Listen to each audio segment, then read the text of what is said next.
Welcome back to the Magic Kathi Show, and as I promised, I would be back to reflect on what Venus in Aquarius and Venus Pluto is all about after digesting the energy. And this morning, basically the day after Venus ingressed into Aquarius, no, the day after she met up with Pluto, I had this clear download and feeling of what this is all about. It's a very rebellious energy, and the best way to describe it is, I'm fucking done. I'm fucking done. And it's so interesting because obviously everything is cosmic poetry and builds up on each other, right? We are in Gene Key 30, which is all about desire. It's all about our soul's desire and what our soul pushes us to pursue, right? So it's very interesting because we have to differentiate between ego and soul's desires, right? Because the soul's desire for this incarnation and, so to speak, your plan. So a desire, the word itself, I spoke about it before, is all about a frequency that is sent to you that pushes you to pursue something, right? From the heart, where it's like your heart is in it and you want to do it. And it's this electricity that flows through you, and you just know. It's like you get in the zone, right? You're so fixated on it. And it is because it is really fulfilling or a part of your soul's plan. And the word desire itself means from God, from source, right? So it's an electric impulse that is very unique to you. Obviously we all have different desires.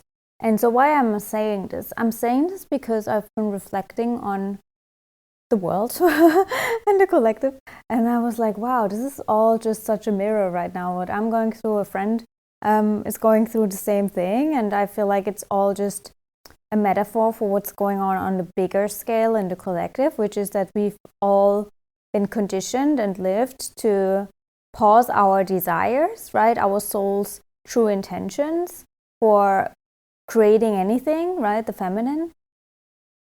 That is also helping the collective at large because of the system. What do I mean by that, right? Obviously, we have to think about, okay, we move from Capricorn into Aquarius, which is also about moving out of the box, moving out of the laws, out of the restriction, out of that constriction as well, and our self-imposed limitations in a way that are all coming from the outside at some point. But anyways, I feel this deep sense of like a root of all of us where we feel like it's only safe to pursue our soul's desire when something else is done, right? So that's how we live every single day. So it's basically this approach to, okay, I wake up, I have to go to work, I have to do this, I have to do this, I have to do this. And if there's a little bit of time left in the day, then I can think about what my soul's desires are in the first place. And then maybe I even have time left to pursue them, and that's actually never going to happen. And I'm saying this because I feel like everyone has something in their life where they're like, well, but that's priority, and after that I can, And even in my case, it was all about making my dad happy again after, and I've only, really consciously realized that, making my dad happy again after my parents broke up when I was really, really young. It's a longer story. And I didn't know that this thing still lived inside of me up until now, where I've been literally like pausing, growing up and being a woman, essentially, like being, an independent woman and like also in a fuller body. It's very connected to also my story around femininity and everything, because I felt like I need to stay small until, I don't know, my dad has a wife again and is happy again and is continuing to live his life. And another friend, she has basically a big story with her son always being sick, always there's something. So she felt like she can only move away from him and let him do his own life, and he's obviously he is an adult, so he's not like a child anymore. But anyways, so she was having also the same approach where she's like, no, I need to be around him. I need to make sure that he's healthy. I need to, do something, which is obviously very normal because we all want our loved ones to be happy and healthy, right? And even my dad, he's like, I can live my life again when I don't have to work anymore. And my dad is taken care of. And I'm like, this is so fucked up. Like, why is everyone living in this pause moment, basically saying that only in the future we can live our life, right? And I mean, I see that also with clients where it's like, yeah, well, I can live what I know I should live, right? But only after X, Y, Z. Like, it's always something else that comes first. So it's like we are rejecting source, the universe, creation, and what we came here to do, literally every single second. And with this Pluto moving, with this Venus-Pluto conjunction, obviously Pluto being that essence of, I'm going to break down everything that blocks you from your soul, right? Pluto. It's like, okay, the soul is coming through and saying to Venus, hey, you came here to create. Sorry, you didn't come here to be the fixer, to control and manipulate the universe, or to have a saying about other people's fucking life, And I've been realizing that too. It's like, okay, whenever we pursue life like that, we are in this controlling mode, right? Venus is like, okay, I'm fucking powerful and have to fix the entire world, and then I can think about what actually the universe wanted me to do, right? It's so fucked up. It's like so fucked up. And obviously it's conditioning, but it's really this force coming through. It's like, you sit down now, Venus, and remember where the power lies, right? This entire creation is not something that you have to constantly take care of. Because if we approach life like that, we would have to go to I'm always bringing this analogy because everyone can relate. You have to go to every single pregnant woman and make sure that the baby in the womb is growing, right? It's like, okay, I need to go to this woman, whatever. Like, who is actually driving the boat here? Who is running the show, right? So we don't have to fix the world. We don't have to focus on what needs to be fixed all the time, right? We have to trust the natural unfoldment of life and creation and focus on our task in the entire puzzle piece. And how many times have I said that?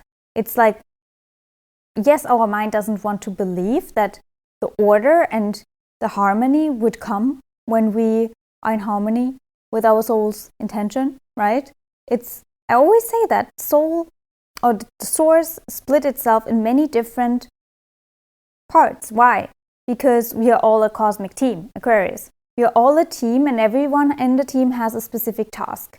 But if you don't want to listen to your task and you want to make sure that everyone remembers their task first and everyone is doing their task as well and doing it well, then you are not doing your job, right? So there's also someone that could come to you and be like, well, it's great that you want to micromanage everyone, but hey, you also have a job and that job is not done. So what are we doing here, right?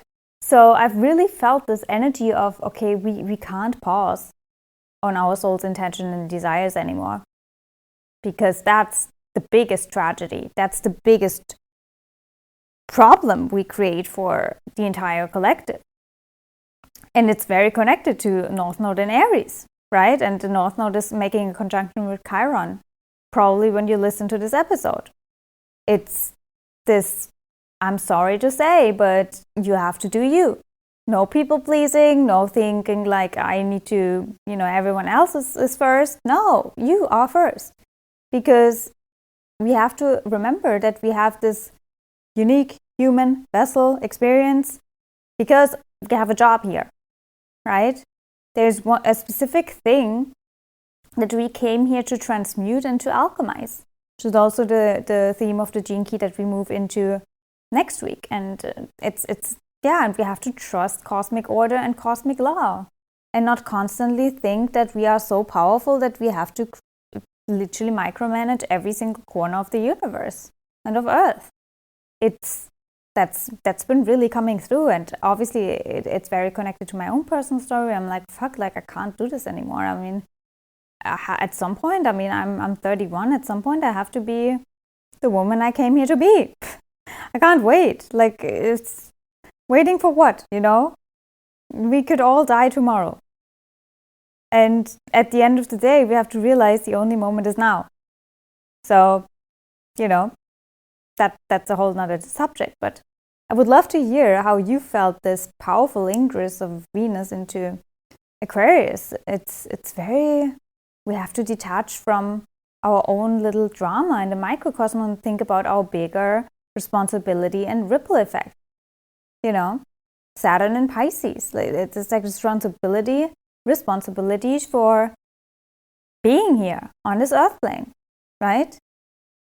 Like, are you wasting your time literally waiting for retirement, waiting for someone else to be somehow, and then you can, there's always something where I feel like we live in this constant mode of, if X, Y, Z is happening, I can live my life, you know, and that doesn't even have to apply to you wanting to fix something or someone. Sometimes it's even like, you know, when I have a relationship, then I can start living my life. When I have this house, I can live my life. When I have this whatever, I can live my life. But until then, I have to hustle and grind and force and like be unhappy. Literally.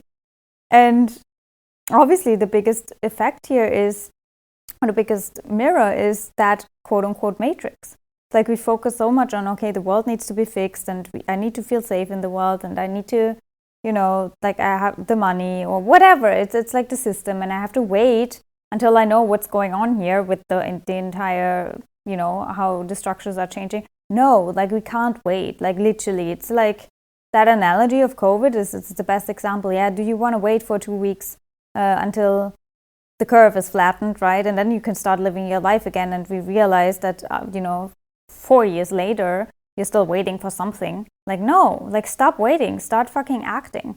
It's that came through so clearly. And I'm excited to see what this week will bring also with that powerful Venus-Mars conjunction we will have in Aquarius. So Venus and Mars will now meet together in Aquarius as well, which we had before at 0 degrees. And now it's like, okay, they move on and they've had a slap, I want to say, a soul slap from Pluto being like, you guys, you gotta transform your approach to the feminine, to the masculine. Like it needs to happen and the time is now.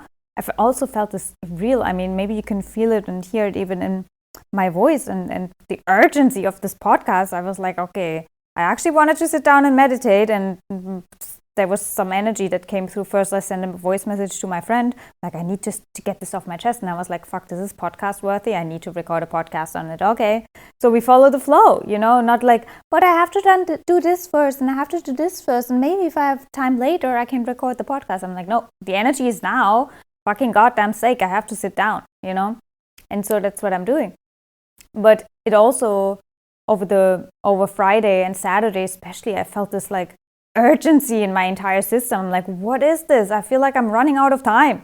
I'm running out of time. And then I was like, wait a second, why do you feel like you're running out of time when really you, first of all, time is an illusion. I always have to remember that. But then also there is this, you don't have any appointments today or plan, like why, what's, you know? And so I was feeling that there's something else that's going on from that entire, these transits basically. I felt so high, as if I've had like 5 coffees and wouldn't know what to do with all of that energy. I also couldn't sit down and stay still. And then I felt like this urge to clean my entire apartment, to sweep the floor and to declutter and to just get rid of stuff. And I'm like, okay, there's definitely something that needs to be cleared and rearranged. I mean, I'm open kitchen in my human design environment. I need to switch things up in my environment all the time. But I was like, there's something brewing where I'm like, I'm done with this, I'm done with this, I'm done with this, I'm done with this. And usually it's Pluto or Uranus working with me when I have these urges to be like, I'm done with that, I'm done with that, I'm done with that. It's always Pluto taking over, being like, okay, human, let me take over, we are done here, right? So I love that energy too, sometimes, you know. But anyways, so it's short and sweet because we have shit to do on this planet, and, you know, I think everything was said. And if you obviously don't know and pretend like you don't know what your soul contract is, or you don't know actually how to move out of your situation that makes you pause on things, then I always invite you, breakthrough session. It really, really helps you to open the energy up again. And obviously, if you have intense Aquarius placements, Leo placements, I mean, especially Leo, hello, we need to create, fucking goddamn sake. How many times can I curse? But anyways, Leo, Scorpio, Taurus, we are all being really activated. Also the Aries people, that are not really Aries, because we all need the force of initiation and starting new things. So let me know. We can look at your activations and also your gene keys, so you know what your soul's intentions are, what the blockages may be, your core wound, all of the things I love to explore in the gene keys, or obviously managing your energy, human design. So with all of that being said, you know where you can find me, Magic Kathi Official on Instagram, or shoot me an email. Everything is down below in the show notes if you would like to be activated, energized, and be in that energy of, I'm done pausing my life, I need to live now, like I'm ready, right? Get me out of the box, get me out of this hold mode, because the only time we have is now. And it's not just for us. We always have to remember that with that Aquarian energy. We don't create just for our goddamn ego to be happy and to, get validation and applause. No. We create because it's the piece that we need to create to change the fucking world, right? And we get it so backwards, where we think, oh, well, that's so egotistical for me to think about myself and my own soul's purpose and why I came here. Well, no, it's not. So, with all of that being said, you know why it's so important for you right now to step in your magic, as I always say, and be the puzzle piece that you came here to be, and play the role that you came here to play. And if you don't remember what that is, you know where you can find me. We can have a look, and I help you remember. It's my greatest pleasure, my greatest joy. Share this episode, give some fire to someone else, and I hope it ignited fire in you. Let me know how it resonates, and I would love to also hear how you experience this transits. And just give me feedback on Instagram, share the episode over there too. It always means the world to me, because it makes the podcast available to be seen by other people as well. And so share it on Instagram. Speak to you soon, probably when I've digested the Mars-Venus conjunction. I love you all. Thank you for spending time with me. We will see each other very soon. And now let's create and step in our magic.